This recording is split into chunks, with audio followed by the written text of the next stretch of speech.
So as per my previous video on demonically possessed nuns, it wasn't a huge surprise when I found out I was going to be tackling possessed priests as well. It just comes with the territory. But also, can we take a second and laugh at how I started this video? It's like, as per my last email, I hope this finds you well. Like, no Keith, this doesn't find me well. It never finds me well. But I actually truly hope this video does find you well, you guys.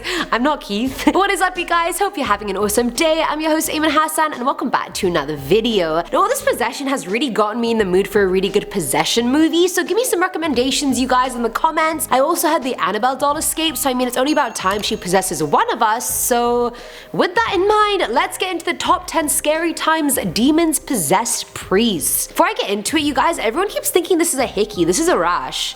What kind of hickey looks like that? This is a rash. Starting us off with number 10 is Father Dominic LEHNE. So this priest appears on the much loved series Supernatural that has been going on for literally like 25 years. What season are they on? 19? I swear to God. So Father LEHNE was a priest at St. Mary's Convent back in 1972, and while he was there, very bad things happened. One night while closing up the convent, Azazel, the prince of hell, appears out of nowhere and possesses Dominic. The next day, Dominic talks to 8 nuns about his dad Lucifer's life story and his imprisonment before trapping them all in a sanctuary. He then proceeds to kill all of them and places one of their bodies invertedly on the altar. Then Lucifer himself speaks to this nun and tells the priest what he needs to do to free him. After the demon leaves the priest's body, he gets arrested for the murders of the nuns despite him telling them he was possessed when the whole thing happened. Like, it can't be me. And the police were like, oh yeah, right, sure, you got possessed, bud. Coming in at number 9 is Padre Pio. Saint Pio of Pietrelcina was an Italian priest, mystic, and now saint who had numerous violent battles with the devil, many of which left him physically wounded and bleeding. One night in 1906, he heard footsteps coming towards his room, and he thought it was one of his friends, so he called out to them, but then soon realized no sound was coming out of his mouth. No matter what he did, he just couldn't speak. He then saw a huge menacing black hand with smoke coming out of his mouth on a window ledge nearby. The dog came into his room and said, "Him it is him," before vanishing. Other encounters involved him being dragged from his bed, being thrown around his room, being spat on. One time he was even left with 3 broken ribs. And Satan would come to him in different forms, like a black cat, as young provocative girls trying to test his celibacy, as his own superiors, or worst of all, in sacred forms. Now, what made him such a huge target for Satan was his work as an exorcist. It was said the second possessed people saw him, they would go ballistic, cursing at him, doing God knows what, and just before leaving their body, Satan would say, "Father Pio, do not steal the bodies from us, and we will not bother you." Another attack in 1964 left him with a critically injured spine and various cuts. So no, the priest himself wasn't possessed, but he was Satan's biggest target for possession, which I think counts. At number 8, we have The Rite. This one comes from the 2011 supernatural horror The Rite, which is based off the book of the same name. In the movie, the protagonist Michael decided to leave the seminary after its completion because of lack of faith. Father Matthew, his superior, thinks Michael could be a great priest and tries to talk him out of it, claiming there's such a huge rise in demonic possession cases and that the church really needs more exorcists. So Matthew decides to take an exorcism course at the Vatican, where he meets Father Xavier, who introduces him to an exorcist called Father Lucas. Now, I know I just mentioned a lot of father people, but it's fine, you don't have to keep track of all of them, just Father Lucas. He meets Lucas at his home, and one of his patients is also there, a 16-year-old pregnant girl called Rosaria. She had been and then abandoned by her dad and shows a lot of possessed signs, coughing up nails, somehow speaking English fluently, and more. She then tries to drown herself and ends up hospitalized, where another exorcism is performed. That kills Rosaria and her baby, which sucks for them, but sucks even harder for Father Lucas, who then gets possessed by the same demon who had possessed her. He then eventually gets exorcised by Michael, but imagine the disrespect of getting possessed by the demon you were trying to expel out of someone else. Like, leave me alone. Filling at number 7 slot is The Ultimate Sacrifice. So if you're familiar with the Exorcist franchise, then you've also heard of Father Damien Karras, the troubled priest and psychiatric counselor. Damien interacts with Regan as a psychiatrist, not a priest, and despite seeing a ton of evidence of her possession, he refuses to believe it. After a lot of things happen, he vouches for her to get exorcised, and Lancaster Merrin is the guy who gets to do it. The night of the exorcism, things get out of hand, and Merrin tells him to go rest for a while. When Damien finally returns a while later, he finds Merrin dead on the floor and realizes he knows what needs to be done. He volunteers and asks the demon to possess his body instead of Regan's. The demon agrees and possesses Damien right before he jumps out of the window to try and kill himself and rid the world of this this horrid demon. At the exact same time of Damien's death, the Gemini killer James Veneman is executed and his soul goes into Damien's body right before he dies. And of course, a lot more death and murder follow after that. Now at number 6 is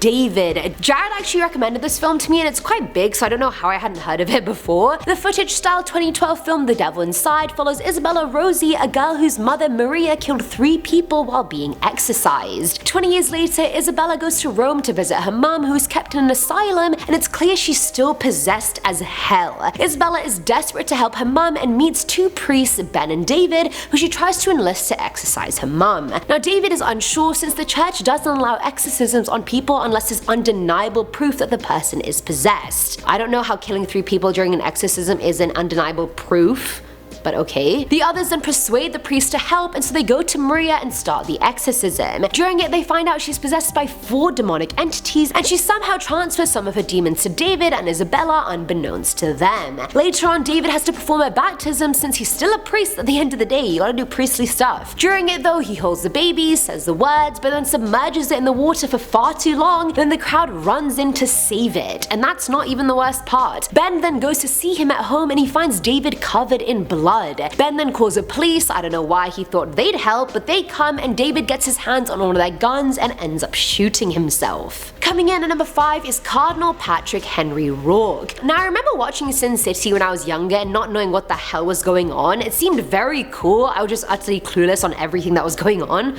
Like, really? It was just black and white and it was very cool. Now in the first family, the Roark family is this powerful dynasty in town that essentially gets away with everything. The dad is the senator, the kid, Roark Jr., is a bloody serial killer, so this family is a lot to handle. When Roark Jr. is out there killing people, Marv is trying to figure out who's doing it. While investigating, he has time to sleep with Goldie, who then gets murdered that night while he's asleep. Angry as hell, he finds out it was Cardinal Patrick Henry Roark who arranged for her murder, and so he confronts him and finds out the truth, regrettably. The Cardinal tells him that he and his ward Kevin killed the prostitutes and then ate them in order to consume their souls. Now I'm sorry, but any Cardinal who's killing and eating people is definitely possessed by some kind of darkness. At number 4 is Father Kinley. From the 4th season of the popular show Lucifer comes the much hated Father Kinley, a priest who serves with the International Association of Exorcists. Chloe essentially meets Father Kinley in an attempt to send Lucifer back to hell, all the while telling Lucifer that they're a team. Girls, am I right? We're going to snake you. Either way, she then has a change of heart and tells Kinley the plan is off, but Kinley goes to Lucifer anyway and tells him of Chloe's peak anime betrayal. Upon further investigation, Chloe and Lucifer find out that the series of murders that had been happening as a subplot were orchestrated by Father Kinley in an attempt to expose Lucifer as the devil. Now his ass goes to jail and he's excommunicated. He's later kidnapped by Eve and he keeps telling her she should take Lucifer back to hell and then attempts to murder her. She then kills him and summons the demon Dromos and puts him inside Kinley's body. So now we have Father Kinley, RIP, being possessed by Dromos, who's killing other humans so his brother can possess those bodies. Like, I've seen a few episodes of Lucifer on the plane, but it sounds pretty eventful, I'm not gonna lie.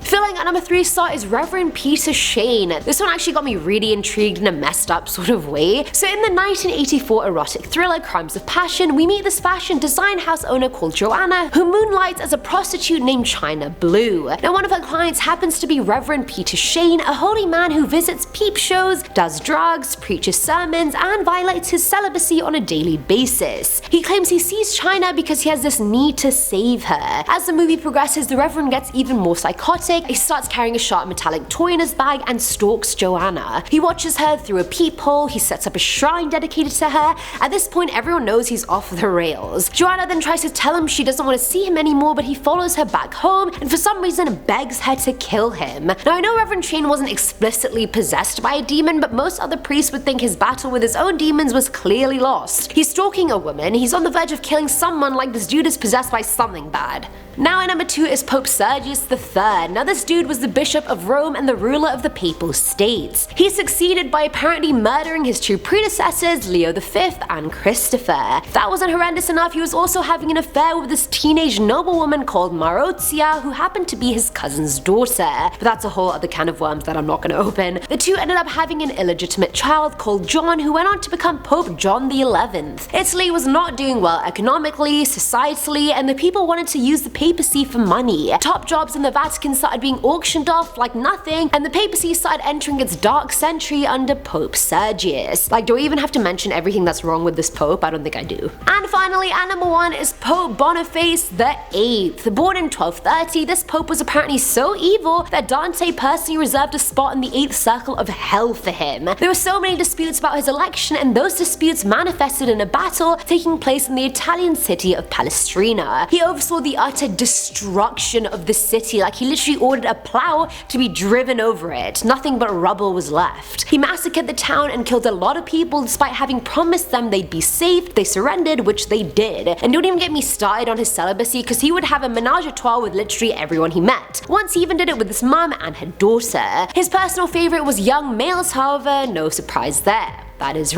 This guy was just a complete douchebag, and no, he wasn't possessed by a demon, but clearly he was possessed by Satan or a Roman Emperor Julius Caesar based on his actions. And that is it for today's video, guys. People need to get it together.